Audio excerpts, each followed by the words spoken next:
Hoje, 16 de julho. Submissa? Eu? Do mesmo modo, mulheres, sujeite-se cada uma a seu marido. 1 Pedro 3:1.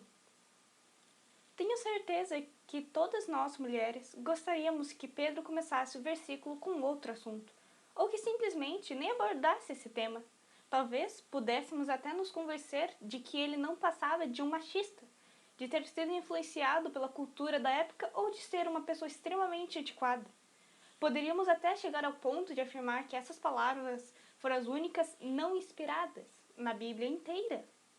Mas é muito claro que não dá para fazermos isso. É óbvio que essas palavras são para nós. Neste versículo, Pedro usa o vocativo mulheres. A próxima palavra aparece no imperativo, sede, o que piora consideravelmente a situação, pois não é uma sugestão, mas sim uma ordem. No final do capítulo 2, ele usa o exemplo de reis e autoridades, e depois explica que Deus as estabeleceu para que o bem fosse encorajado e o mal punido.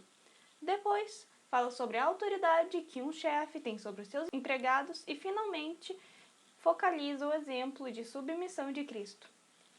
E por isso a palavra igualmente, porque devemos ser submissas aos nossos maridos, como Jesus foi submisso a seu Pai. A palavra submissão nos traz à mente a imagem de um carrasco com um chicote na mão, um capacho sendo pisado, ou uma mulher sofrendo em silêncio os abusos da infidelidade do marido.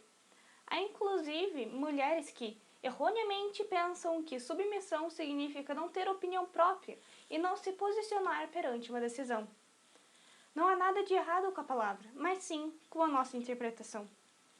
Submissa significa render uma obediência inteligente e humilde a alguém que tenha sido investido de poder por Deus. A palavra submissão vem de outras duas palavras, sub, que é debaixo de, e missão, que é a carreira, ministério, vocação de seu marido. Uma mulher submissa é aquela que dá prioridade ao marido e às suas necessidades. Jesus foi submisso. Ele se dispôs a humilhar-se para que o plano de Deus, nossa salvação, pudesse se cumprir. Jesus, mesmo sendo igual a Deus, escolheu ser submisso a Ele. Pense nisso. Você tem sido submissa? Já orou para ser esse tipo de mulher? Até!